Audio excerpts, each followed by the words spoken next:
जय हिंद साथियों। आज हम लोग भारतीय इतिहास का एक महत्वपूर्ण टॉपिक सिंधु घाटी सभ्यता के बारे में अध्ययन करेंगे और इसमें जितने भी आपके क्वेश्चन बन सकते हैं प्रीलिम्स एग्जाम में, यूपीएससी हो, पीसीएससी या कोई भी अगर आपका वनडे कम्पिटिटिव एग्जाम हो, सबके लिए हम लोग यहाँ पे अध्ययन करेंगे। देखते हैं अपने टॉपिक को। हमारा टॉपिक है सिंधु घाटी सभ्यता, इंडस वैली सिविलाइजेशन, जिसको हम लोग प्रोटो हिस्टोरिकल पीरियड भी कहते हैं, आद ऐतिहासिक काल। इसका मतलब है कि जिस काल के बारे में हमें लिखित जानकारी तो प्राप्त है लेकिन उसको हम क्या नहीं कर पा रहे हैं, हम उसको पढ़ नहीं पा रहे हैं, तो उसको हम लोग क्या कहते हैं, आद ऐतिहासिक काल कहते हैं। इसको सिंधु घाटी सभ्यता को आसानी से समझने के लिए हमने इसको कॉन्सेप्ट में डिवाइड किया है। तो सबसे पहला कॉन्सेप्ट है इसका काल निर्धारण। इसका टाइम पीरियड क्या था, इसके बारे में अलग अलग इतिहासकार का अलग अलग मत है। तो यहाँ पे जितने भी आपके इतिहासकार है, जितनी पद्धति है, उनके अनुसार पे जो समय सिंधु घाटी सभ्यता का बताया गया है उसको मैंने यहाँ पे आपका लिखा है। जॉन मार्शल का मानना था कि 3250 से 2750 मानी बीसी तक इसका क्या रहा आपका समय रहा आपका। मैके के अनुसार 2800 से 2500 ईसा पूर्व रहा। माधव स्वरूप वत्स के अनुसार 3500 से 2700 ईसा पूर्व रहा। मार्टिमर व्हीलर के अनुसार 2500 से 1500 ईसा पूर्व रहा है आपका। सीजी गैड के अनुसार 2300 से 1700 ईसा पूर्व रहा है आपका। फेयर सर्विस के अनुसार 2000 से 1500 ईसा पूर्व रहा है आपका। डीपी अग्रवाल के अनुसार 2350 से 1750 ईसा पूर्व रहा है आपका। अमलानंद घोष के अनुसार 2500 ईसा पूर्व से 1700 ईसा पूर्व रहा है। आला चीन के हिसाब से 2150 से 1750 ईसा पूर्व रहा है आपका। C14 जो एक पद्धति होती है आपकी, किसी भी चीज का, कोई पुरानी चीज है आपका, उसका समय निर्धारण बताने के लिए जिस हम लोग साइंस पद्धति का प्रयोग करते हैं, जैसे C14 या इसको हम लोग कह सकते हैं रेडियो कार्बन निर्धारण भी कहते हैं। इसके अनुसार इसका समय था 2350 से 1750 था। यहाँ पे आपको विशेष बात बताना चाहिए, जो डीपी अग्रवाल है, डीपी अग्रवाल के अनुसार जो समय दिया गया है 2350 से 1750, कार्बन डेटिंग के हिसाब से दिया गया है 2350 से 1750, इसको सर्वमान्य समय कहा जाता है। अगर सामान्य तौर पर पूछा जाए कि सिंधु घाटी सभ्यता का समय कब से कब तक था, तो हमारा आंसर क्या हो जाएगा, 2350 से 1750। तो कॉन्सेप्ट हमारा पहला था काल निर्धारण, कहने मतलब सिंधु घाटी सभ्यता का समय कब से कब तक रहा। तो अलग अलग इतिहासकार का इसका अलग अलग मानना था और आपकी एक साइंस की पद्धति है C14, इसके द्वारा इसका समय माना गया है 2350 से 1750। एक यहाँ पे आपको इम्पोर्टेंट चीज बताना चाहिए, जो सिंधु घाटी सभ्यता का समय है ये समय कंफर्म नहीं है, एक अनुमानित तौर पर दिया गया है आपका। कोई भी इसके बारे में हमें ऐसी जानकारी नहीं प्राप्त हुई इसमें ये लिखा हो कि ये सिंधु घाटी सभ्यता इस काल से इस काल तक थी। ये हमारे अनुमान है, उसके हिसाब से इसको कंफर्म भी। अगर पूछा जाए कि सिंधु घाटी सभ्यता का एग्जैक्ट टाइम क्या है, तो अभी तक इसके बारे में कोई निश्चित जानकारी नहीं है। ये हमारी अनुमानतम और ये साइंस की पद्धति के अनुसार ये हमारा समय दिया गया है। कॉन्सेप्ट नेक्स्ट है आपका उद्भव। सिंधु घाटी सभ्यता का उद्भव कैसे हुआ, इस पे अलग लोगों का मत अलग अलग मानना था। देसी उत्पत्ति कहने मतलब जो सिंधु घाटी सभ्यता है उसकी जो उत्पत्ति हुई है वो यहीं के जो लोग थे, निवासी थे, मूल निवासी थे, वो यहीं के थे और इन्हीं के द्वारा सिंधु घाटी सभ्यता डेवलप हुई। इनका जो मानना था वो रफीक मुगल थे, स्टुअर्ट पिकर थे, जॉर्ज डेल्स थे और फेयर सर्विस का मानना था कि ये जो आपकी सिंधु घाटी सभ्यता ये कैसी उत्पत्ति, इसकी देसी उत्पत्ति है। विदेशी उत्पत्ति करने मतलब कुछ लोगों को मानना था कि जो सिंधु घाटी सभ्यता है ये लोग दूर से आए थे या बाहर देशों से आए थे या अन्य स्थानों से आकर यहाँ पे आए थे। तो उनका मानना था कि आपकी क्या आपकी विदेशी सभ्यता है। इसमें मानना है आपका garden child, sir John Marshall और मार्टिन व्हीलर का। आपका डॉक्टर राजबली पांडे का मानना है कि ये लोग आर्य थे और गार्डन चाइल्ड का मानना था ये लोग सुमेरियन थे आपका। और पढ़ी का मानना था कि वेदों में जो लिखित है वही दृष्टांत है सारे आपके ये। और राखाल दास बनर्जी का मानना था ये लोग द्रविड़ हैं आपके। और आपके मार्टिमर व्हीलर का मानना था कि ये दाशु और दस्यु है आपका। तो हमने जो पहला कॉन्सेप्ट पढ़ा टाइम पीरियड, सेकंड कॉन्सेप्ट पढ़ा कि इनका उद्भव, मानिए अलग अलग इतिहासकार का अलग अलग मत है इनका उद्भव का। तो हम लोग दो कॉन्सेप्ट पढ़े, अगर आप इसका स्क्रीनशॉट लेना चाहें तो ले सकते हैं।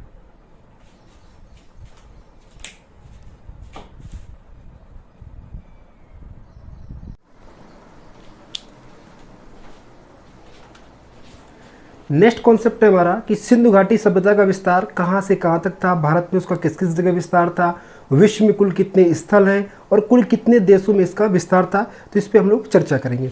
सबसे पहला पॉइंट अगर बात करें कि इसका कुल कितना आपका विस्तार था, तो सबसे पहला आपको पॉइंट बताना चाहूँगा, 12,99,600 किलोमीटर वर्ग स्क्वायर इसका क्या था आपका क्षेत्र था। अगर बात करें कि विश्व में कुल कितने स्थानों पर सिंधु घाटी सभ्यता के साक्ष्य पाए गए, तो हमारा आंसर कितना होगा 1500। ये लगभग में आपका अप्रोक्स में आपका। नेक्स्ट में बात करना चाहूँ इसकी जलीय सीमा। जो सिंधु घाटी सभ्यता था इसकी आपकी सी के साथ या रिवर के साथ में जो आपकी सीमा लगती थी वो 1300 किलोमीटर थी आपकी। मैं बात करूं कुल कितने देशों में सिंधु घाटी सभ्यता के साक्ष्य पाए गए हैं, तो हमारा भारत है, पाकिस्तान, अफगानिस्तान है और दक्षिण एशिया के कुछ आपके छोटे मोटे स्थानों में भी इसके साक्ष्य पाए गए हैं। नेक्स्ट पॉइंट होता है भारत में कुल ऐसे कितने स्टेट हैं जहां पर सिंधु घाटी सभ्यता के साक्ष्य पाए गए हैं, तो हमारा है पंजाब, गुजरात, हरियाणा, राजस्थान, उत्तर प्रदेश, महाराष्ट्र और जम्मू कश्मीर। एक क्वेश्चन बहुत ही आपका यहाँ पे टिपिकल तरीके से पूछ लिया जाता है कि सिंधु घाटी सभ्यता का आकार कैसा था, तो सिंधु घाटी सभ्यता का आकार कैसा था आपका त्रिभुजाकार था, ट्रेंगुलर शेप में था। यहाँ मैं आपको बताना चाहूँगा जो सिंधु घाटी सभ्यता थी उसकी नॉर्थ से साउथ की जो डिस्टेंस थी वो कितनी थी 1400 किलोमीटर थी, जबकि ईस्ट से वेस्ट की जो डिस्टेंस थी वो कितनी थी आपकी 1600 किलोमीटर। कहने का मतलब ये आपकी नॉर्थ से साउथ और ये आपकी ईस्ट से वेस्ट की जो डिस्टेंस थी आपकी, तो नॉर्थ से साउथ कितनी होगी 1400 किलोमीटर, ईस्ट से वेस्ट वाली कितनी होगी आपकी 1600 किलोमीटर। आगे बात करते हैं हम लोग। यहाँ पे एक क्वेश्चन और पूछा जाता है कि सिंधु घाटी सभ्यता का सबसे उत्तरी पॉइंट कौन था, सबसे दक्षिणी पॉइंट कौन था, सबसे आपका पूर्वी पॉइंट कौन था और सबसे पश्चिमी पॉइंट कौन था। तो जरा इसके बारे में हम लोग चर्चा कर लेते हैं। अगर बात करें कि सिंधु घाटी सभ्यता का सबसे उत्तरी नॉर्थ पॉइंट कौन था, तो आपका नाम है उसका मांदा जो पड़ता है आपका कश्मीर में, और जो नदी थी उस समय की उसका नाम क्या आपका चिनाब नदी। सेकंड पॉइंट बात करता हूँ ईस्ट पूर्व में जो आपका स्थान पड़ता है आलमगीरपुर, उत्तर प्रदेश जो मेरठ के पास में पड़ता है आपका, और ये हिंडन नदी के किनारे था। सबसे साउथ पॉइंट की अगर बात करें ये पड़ता है दैमाबाद महाराष्ट्र में, और जो नदी थी जिस नदी के तट पर था वो नदी कौन थी आपकी गोदावरी नदी थी। अगर बात करें कि सबसे पश्चिमी पॉइंट कौन था, सुत कांगेटोर आपका किस देश में पड़ता है आपका पाकिस्तान में पड़ता है, और नदी का नाम क्या था मानी जिस नदी के तट पर थे वो था आपका दास नदी। तो हमारा जो कॉन्सेप्ट आपका तीसरा था कि सिंधु घाटी सभ्यता का विस्तार कहाँ कहाँ तक था, कौन कितने स्थान है, तो उसके बारे में हम लोगों ने चर्चा की। इसका स्क्रीनशॉट लेना चाहे तो ले सकते हैं।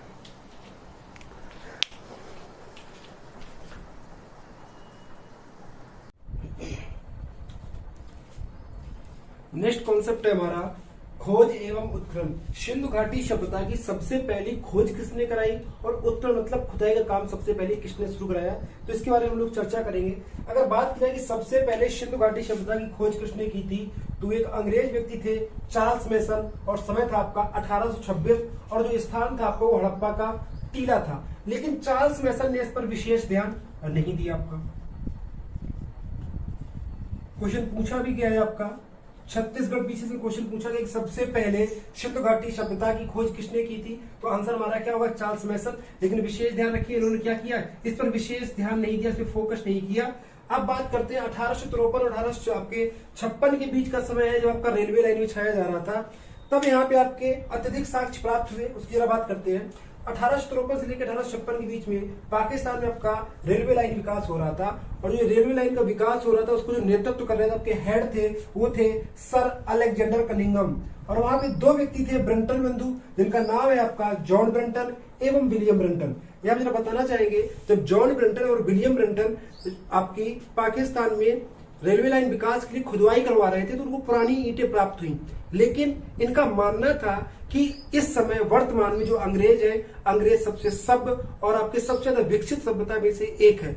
अब यहाँ पे दो तथ्य हो सकते हैं, या तो उन्होंने इस पे ध्यान नहीं दिया, या दूसरा तथ्य ये भी हो सकता है कि ध्यान दिया हो लेकिन इसलिए इस पे ज्यादा विषय पे चर्चा ना की हुई कि कल ये चीज की फिर फैलाव हो जाए कि जो आपकी अंग्रेज है ये सभ्यता तो अभी विकसित हुई है लेकिन इससे पहले भी इससे डेवलप आपकी सभ्यता भारत में उपस्थित थी।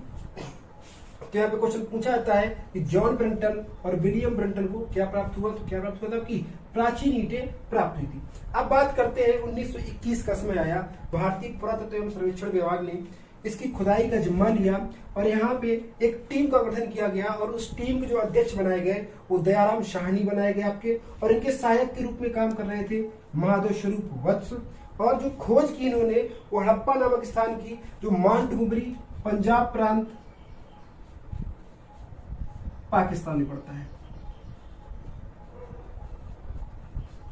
विशेष ध्यान रखिए पूछा जाता है कि जब 1921 में भारतीय पुरातत्व एवं सर्वेक्षण विभाग ने खुदाई का काम कराया तो सबसे पहले खुदाई का काम कहाँ कराया, तो जगह का नाम तुम्हारा क्या था, हड़प्पा नामक स्थान था जो कहाँ पड़ता है आपका माउंटगोमरी जिला पंजाब प्रांत पाकिस्तान में पड़ता है। और बताना चाहूंगा कि उस समय भारतीय पुरातत्व एवं सर्वेक्षण विभाग के जो आपके अध्यक्ष थे, हेड थे, विभागीय अध्यक्ष थे, उस व्यक्ति का नाम था जॉन मार्शल। आगे बात करते हैं कि सिंधु घाटी सभ्यता की समकालीन सभ्यताएं कौन थी। और एक यहाँ पे क्वेश्चन उठता है कि जितनी भी सभ्यताएं थी, जितनी भी आपकी प्राचीन सभ्यताएं थी, वो सारी सभ्यताएं नदियों के पास में क्यों हुआ करती थी। इस विषय में बार बार चर्चा होती है। बताना चाहेंगे कि प्राचीन समय में ट्रांसपोर्ट का मानी यहाँ वहां आने जाने के लिए जो साधन था, वो इतने साधन उपस्थित नहीं थे। ये लोग नदियों से ही आवागमन किया करते थे। दूसरा पॉइंट, कृषि के लिए सबसे उत्तम जो जगह थी वो आपकी नदियों के आसपास थी। और बात करना चाहेंगे यहाँ पे कि जो पानी की व्यवस्था थी, चाहे वो पीने का पानी हो या फिर आपकी सिंचाई के लिए पानी की व्यवस्था हो, तो उसके लिए सबसे उत्तम जगह नदी के पास रहती थी। इसीलिए अत्यधिक सभ्यताएं आपकी क्या हुई, नदियों के पास में पाएगी। जैसे सिंधु घाटी सभ्यता सिंधु नदी के पास में पाएगी। अब मैं बात करता हूँ कुछ समकालीन सभ्यता है आपकी सिंधु घाटी सभ्यता की, उस पर चर्चा करना चाहेंगे। तो एक समकालीन सभ्यता है जिसको हम लोग कहते हैं मेसोपोटामियन सभ्यता या सुमेरियन सभ्यता। ये दोनों एक ही नाम है। और बताना चाहेंगे कि जो मेसोपोटामियन सभ्यता थी, ये दजला और फारत नदियों के बीच में सभ्यता ये आपकी थी। और ये इसकी समकालीन थी। कहने मतलब क्या, सेम समय की दोनों सभ्यताएं थी। एक और आपकी समकालीन सभ्यता थी मिस्र की सभ्यता, जैसे इजिप्ट सिविलाइजेशन कहते हैं या नील नदी घाटी सभ्यता कहते हैं। नील नदी घाटी सभ्यता क्यों कहते हैं? जो मिस्र की सभ्यता थी, इजिप्ट की सभ्यता थी, वो नील नदी के किनारे थी। मैं बात करूंगा चीन की सभ्यता। यहाँ पे बताना चाहेंगे कि चीन की सभ्यता जब ये विकसित हो चुकी थी पूरी सभ्यताएं, कहने मतलब सिंधु घाटी सभ्यता, मेसोपोटामिया सभ्यता और मिस्र सभ्यता, जब आपकी तीनों एक समय की समकालीन सभ्यताएं पूर्णतया विकसित हो चुकी थी, उस समय चीन की सभ्यता क्या हो रही थी, विकसित हो रही थी। तो यहाँ पे हम कह सकते हैं कि चीन की सभ्यता इसकी समकालीन सभ्यता नहीं थी, लेकिन इसके समय के अंत में ये सभ्यता आपकी विकसित होने लगी थी। तो यहाँ पे क्वेश्चन पूछा जाता है कि चीन की सभ्यता किस नदी के तट पर थी। तो चीन की सभ्यता थी आपकी होंगहो नदी के तट पर थी। और जो उसकी घाटी थी वो कौन सी थी, आपकी बेसिन घाटी थी। तो हम लोगों ने कॉन्सेप्ट पढ़ा कि आपकी सिंधु घाटी सभ्यता की खोज किसने की और इसके बारे में सबसे पहले उत्खनन किसने कराया।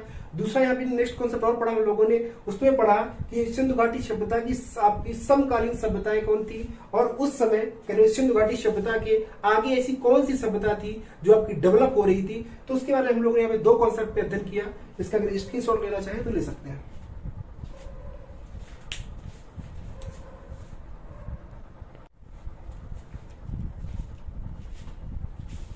नेक्स्ट कॉन्सेप्ट है हमारा कि सिंधु घाटी सभ्यता का नाम सिंधु घाटी सभ्यता भी है, हड़प्पा सभ्यता भी है, सरस्वती सभ्यता भी है, कांस्य युगीन भी सभ्यता है, प्रथम नगरी सभ्यता है। तो इस सिंधु घाटी सभ्यता के इतने नाम कैसे पड़े और नामकरण के कारण क्या है, उन सब चीजों पे हम लोग चर्चा करेंगे। देखेंगे अपना नेक्स्ट कॉन्सेप्ट। पहला पॉइंट बोला गया हड़प्पा सभ्यता। मैं बताना चाहूंगा हड़प्पा सभ्यता इसका नाम क्यों पड़ा, क्योंकि सबसे पहले आपके हड़प्पा नामक स्थान की खोज की थी चार्ल्स मेसन ने 1826 में। इसीलिए इसका नाम हमारा क्या पड़ा, आपका हड़प्पा सभ्यता नाम पड़ा। क्यों पड़ा, क्योंकि सबसे पहले जो खोजा जाने वाला स्थान है हमारा कौन सा आपका है, हड़प्पा आपका स्थान है। सेकंड पॉइंट है आपका सिंधु घाटी सभ्यता। सिंधु घाटी सभ्यता इसका नाम क्यों पड़ा, क्योंकि इस मैक्सिमम आपके स्थान जो आपके सिंधु घाटी सभ्यता के हैं उसमें से अधिकतम स्थान 70% प्लस स्थान सिंधु नदी के तट पर पाए गए। इसीलिए इसका नाम क्या पड़ा, आपका सिंधु घाटी सभ्यता पड़ा। नेक्स्ट पॉइंट है आपका सरस्वती सभ्यता। सरस्वती सभ्यता इसका नाम क्यों पड़ा, क्योंकि सिंधु नदी और गंगा की नदी के बीच में एक आपकी नदी थी सरस्वती नदी, जिसके साक्ष्य पाए गए। इसीलिए सिंधु घाटी सभ्यता को सरस्वती सभ्यता के नाम से भी हम लोग जानते हैं। नेक्स्ट सभ्यता है आपकी प्रथम नगरी सभ्यता। प्रथम नगरी सभ्यता इसका नाम क्यों दिया गया कि यहाँ पे पक्की ईंटों के साक्ष्य मिले आपके और सुनियोजित नगर योजना। कहने मतलब जो नगर है हमारे, जो टाउन है, उनको एक सही प्रकार से व्यवस्थित करने के भी साक्ष्य मिले। और यहाँ पे बेहतरीन जल निकासी, मानी जो पानी का निकास की प्रक्रिया थी उस सर्वश्रेष्ठ उत्तम व्यवस्था का यहाँ पे प्रयोग किया गया था। और यहाँ पे आपके क्या जो घर बने थे वो आपकी उत्तम व्यवस्था के बने, जो वर्तमान में अगर हम लोग देखना चाहें उसी प्रकार के बने हुए थे। और यहाँ पे एक टेक्निक का प्रयोग हुआ था, जो घर है हमारे वो कच्ची ईंटों के बने हुए थे, बाकी आपकी नाली हो गई, स्नानागार हो गए, वो आपकी पक्की ईंटों के बने हुआ करते थे। तो इसको क्या बोला गया, प्रथम नगरी सभ्यता भी बोला गया। नेक्स्ट पॉइंट है आपका कांस्य युगीन सभ्यता। सिंधु घाटी सभ्यता के लोग आपके तांबा और टिन दोनों को मिलाकर किसका प्रयोग करते थे, कांसा। तो यहाँ पे इसीलिए इसको क्या बोला गया, आपका कांस्य युगीन सभ्यता बोला गया।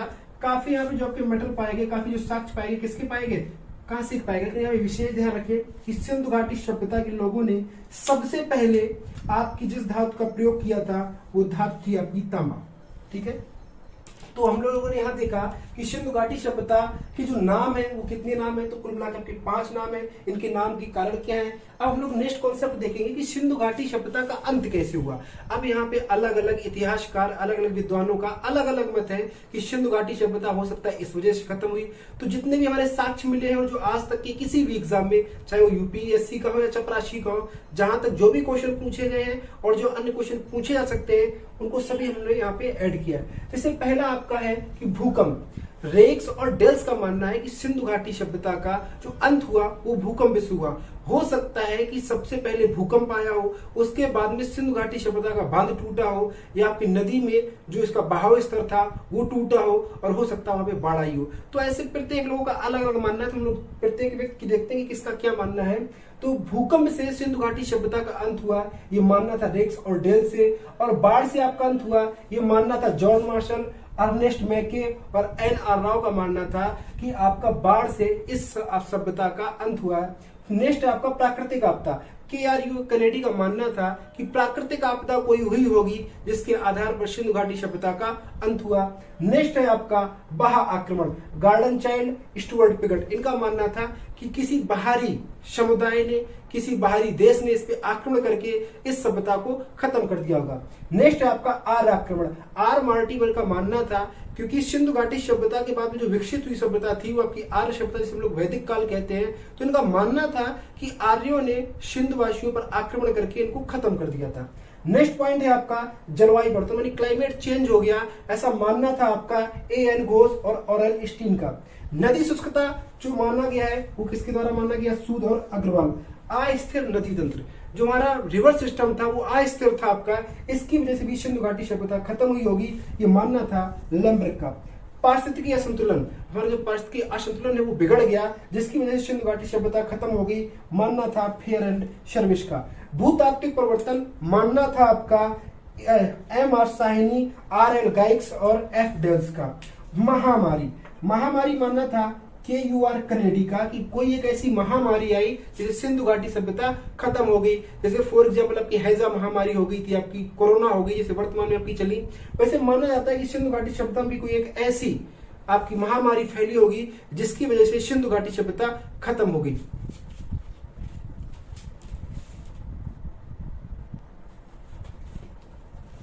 यहाँ पे आपको हम बताना चाहेंगे कि भूकंप, अगर आपसे पूछा जाए कि सर्वाधिक साक्ष्य मान कौन कौन से हो सकते हैं, तो पहला है आपका भूकंप, दूसरा है आपका बाढ़, तीसरा है आपका प्राकृतिक आपदा और चौथा है आपका बाह्य आक्रमण। लेकिन यहाँ पे आपको बताना चाहेंगे कि ये इन चारों का क्या कोई संबंध है कि नहीं है, तो बताना चाहेंगे।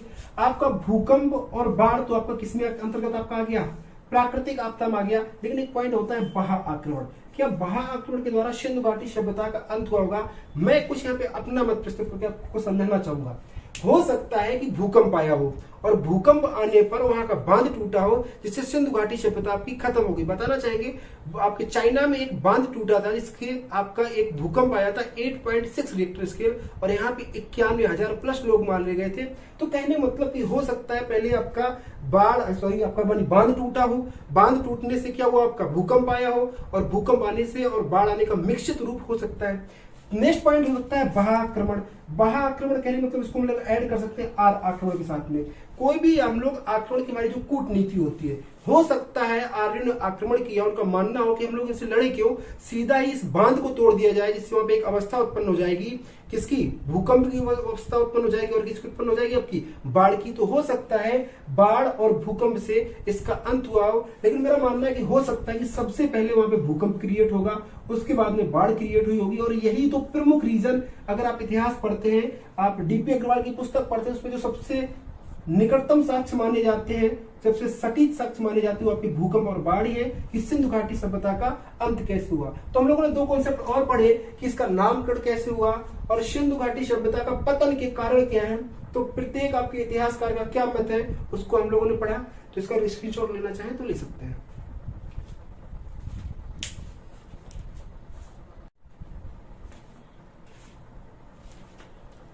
अभी तक हमने देखा जितने भी हमारे कॉन्सेप्ट थे। अब हम बात करते हैं कि सिंधु घाटी सभ्यता में किन किन स्थानों से क्या क्या साक्ष्य प्राप्त हुए, किस नदी के तट पर थे और किसने उसकी खुदाई कराई और सबसे पहले इसने किसकी खोज की। तो इसमें हमारा सबसे पहला प्लेस है हड़प्पा। तो देखते हैं यहाँ पे ये किस स्थान पर है, क्या क्या यहाँ से साक्ष्य प्राप्त हुए। तो बात करते हैं जो आपका हड़प्पा है, ये मांटगोमरी जिला वर्तमान का जो पाकिस्तान है, पाकिस्तान में आपका साहिवाल जिला है, वो आपका पुराना क्या था, आपका मांटगोमरी जिला। ये कहाँ पड़ता है, आपका पाकिस्तान में। तो हड़प्पा किस स्थान में पड़ता है, आपका मांटगोमरी जिला, वर्तमान साहिवाल, पाकिस्तान। बात करिए किस नदी के तट पर है, तो रावी नदी के बाएं तट पर आपका हड़प्पा पड़ता है। बात करते हैं खोज एवं उत्खनन। जैसा कि आप हम लोग पहले पढ़ चुके कि सबसे पहले इसकी जो खोज की थी वो चार्ल्स मेसन ने की थी और इसी की वजह से इसका नाम क्या पड़ा, आपका हड़प्पा सभ्यता पड़ा। और इसकी जो आपकी दूसरे नंबर पर जब खुदाई करवाई गई थी आपकी भारतीय पुरातत्व सर्वेक्षण विभाग द्वारा, तो उसके जो अध्यक्ष बन के गए तो कौन थे, आपके दयाराम साहनी 1921। उसके बाद में माधव स्वरूप वत्स ने 1923 में इसकी खुदाई करवाई और फिर व्हीलर ने 1946 में इसकी खुदाई करवाई। अब बात करते हैं कि हड़प्पा सभ्यता से क्या क्या साक्ष्य प्राप्त हुए।